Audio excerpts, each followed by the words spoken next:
Hi friends, it's Dana here. Today is Memorial Day, which I think is an incredibly important holiday where we celebrate not only what it is to be American, but to honor those who gave the ultimate price in order to protect what it is to be American.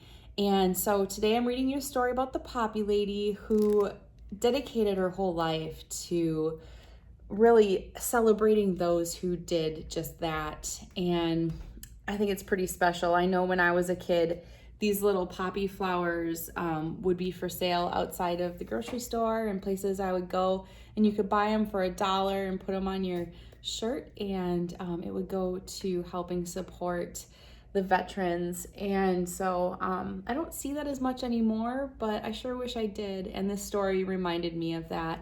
So here we go. It's the Poppy Lady. It's Moina Belle Michael and her tribute to the veterans.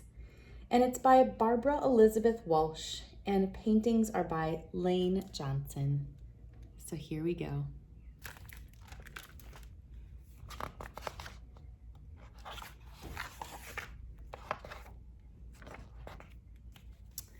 March 1917. German U-boats had sunk another American ship, and the nation was outraged. Would the president call for war? Would Congress agree?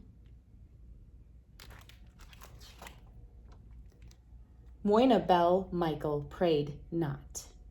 She had been touring Europe when war first broke out in the summer of 1914.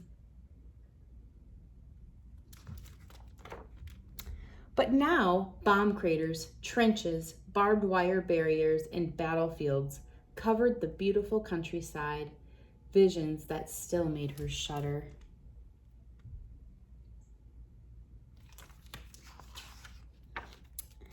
April 1917.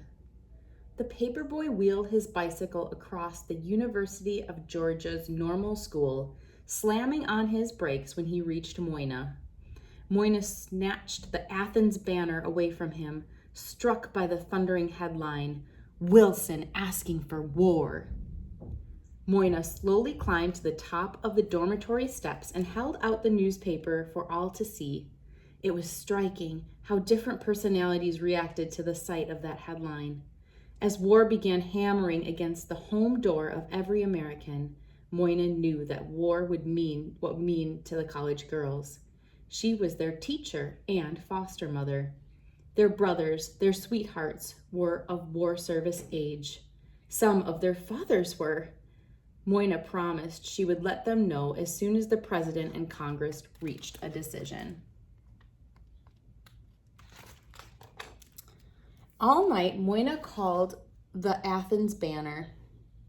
Each time she was told to be patient. The president was still talking to Congress. At 10:30, she called again. "Tell the young ladies to say their prayers, to go to bed and to sleep," the frustrated editor replied. When the news broke, an extra edition would be delivered to campus and into Moina's hands. Sleep was out of the question. On campus, Moina looked to the stars and moon, bright on this clear springtime night, and breathed the scent of white Cape jasmine blossoms. She thought of the boys at the university.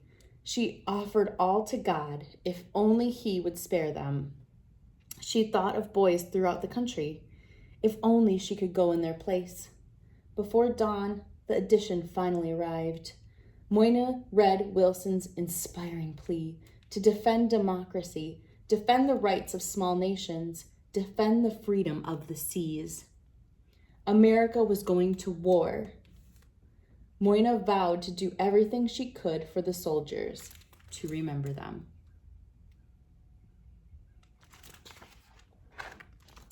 Moina knitted socks and sweaters, rolled bandages for the Red Cross, and when enlisted friends and students came to say goodbye, she gave them a little remembrance to take overseas. But Moina wanted to do more.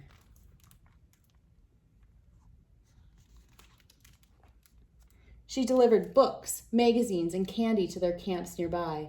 She and friends invited soldiers home for dinner. And I felt privileged to give my best welcome to these lads in my country's uniform.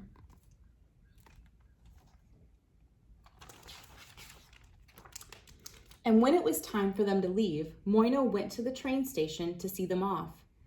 And my heart was thrilled with pride for their bravery, courage, and cheerfulness. They were so young. They were so innocent of the dangers they were to face. But Moina needed to do even more. To become a canteen worker for the YMCA and help soldiers overseas seemed perfect. She could listen about home and family and serve food to men on leave from the battlefronts. In the fall of 1918, her appointment approved, 49-year-old Moina headed for New York City and the training program at the Y headquarters of Columbia University. She successfully completed the course, but was told she was too old to go overseas. Moina refused to give up. But what could she do? Help the soldiers before they left for war. Moina set up a desk in the basement of Columbia's Hamilton Hall, where soldiers, sailors, Marines, and secretaries came during their free time. Every day brought privileges to serve men and women going overseas, each to face the submarine-infested Atlantic and the gas, bombs, and shrapnel of the battlefronts. But as winter approached, the large room turned gray and gloomy. The soldiers deserved a brighter, more comfortable place. Moina knew what to do. With her small salary, Moina brought fresh flowers and placed them throughout the room. More soldiers came to read and write. Others came to spend time with family, friends, and sweethearts. So often they would hang about near the desk waiting for a bit of attention, and Moina was happy to look at photographs, listen to letters, and share the latest hometown news. But she needed to do even more. One Saturday morning, a soldier left a magazine on her desk. Moina turned to a marked page to find We Shall Not Sleep by Lieutenant Colonel John McCrae, a Canadian physician. She had read the poem many times, but she read it again, touched by McCrae's tribute to the soldiers he could not save on the battlefields of Flanders. The poem was most strikingly illustrated in color. Spirits of soldiers floated above the battleground, covered in white crosses and bright red poppies. There were no names on the crosses, no memory of who rested beneath the red poppies, and Moina knew what she had to do. She read the last verse slowly. Take up our quarrel with the foe. To you from failing lands we throw. The torch be yours to hold it high, if ye break faith with us who die. We shall not sleep through poppies grow in Flanders field. To Moina, it seemed as though the silent voices again were vocal, whispering. She thought of friends and students and the soldiers at the Y, and she knew she could not forget them. Moina turned over an envelope and wrote a pledge ending with a promise. And now the torch and poppy red we wear in honor of our dead. Fear not that ye have died for naught. We'll teach the lesson that ye wrought in Flanders field. When she finished, Moina looked up at the 3 war workers standing by her desk. On behalf of everyone, they had come to repay her for her kindness. She shared both poems with the men. Impressed, they shared them with others. Soon, Moina was surrounded by men wanting poppies of their own, to honor their buddies sleeping now among the poppies of Flanders fields. Moina knew just what to do. With their $10 check, she announced, I shall buy red poppies. I shall wear red poppies, poppies of Flanders field.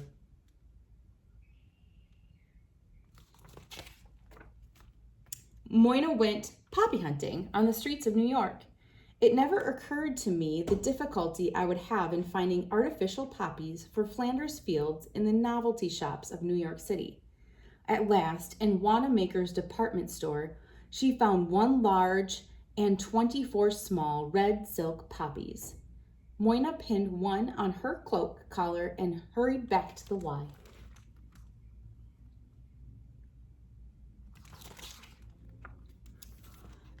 It was evening and the room was quiet. Moina placed a large red poppy in the vase next to her desk and handed out 23 smaller ones to the men and women leaving soon for France.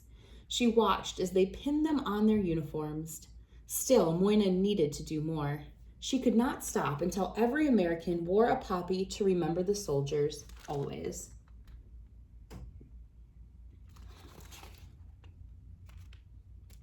Epilogue.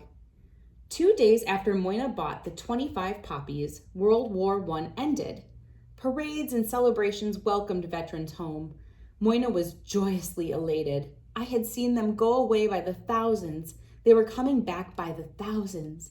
But eventually, Americans wanted to forget the horrors of war and get on with their lives. It wasn't that simple for veterans. Trying to reclaim their jobs, they found that women who had filled their positions weren't willing to step aside, and bosses forgot promises to hire the men back. This upset Moina especially, and she taught classes for disabled servicemen at the University of Georgia. Some were wounded or suffered the lingering effects of poison gas. Unable to work, they couldn't support themselves or their families. Once again, Moina realized she must do something. What if the poppy could be more than a tribute to soldiers who didn't return? What if it could benefit returning servicemen and women and their families in need? Moina spent every spare moment and all the money she could save urging groups to adopt the Flanders Fields Memorial Poppy to honor and support the veterans. Finally, her persistence paid off. Several national and international veterans organizations adopted the poppy as their memorial flower, and the message traveled overseas.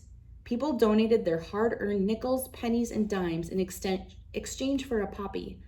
Millions of dollars were raised for veterans, war widows, and orphans, and Moina affectionately referred to the small red blossom as a miracle flower. Before long, the unemployed and disabled veterans in American hospitals made and distributed the poppies. Each flower petal had to be twisted and fastened to a stem, hard work for hands and fingers crippled by war wounds, but good mental and physical therapy. Moina became known as the Poppy Lady. She received recognition and awards from around the world, but it was nothing compared to seeing her dream to help soldiers come true.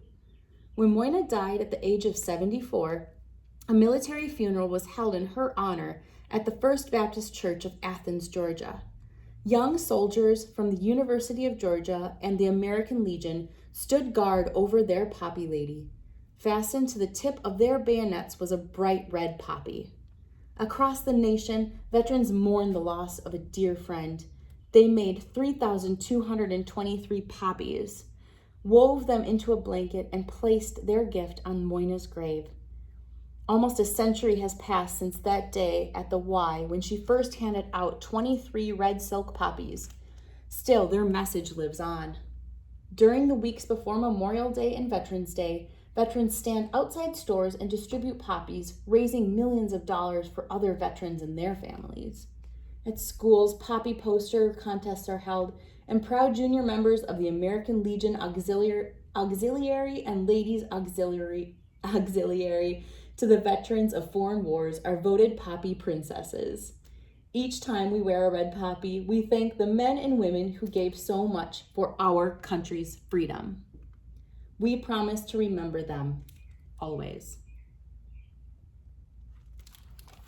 All right, friends, thank you so much for reading The Poppy Lady with me. I thought it was such a beautiful story and a reminder of everything that Memorial Day is about. Thanks so much for reading with me, guys. Bye.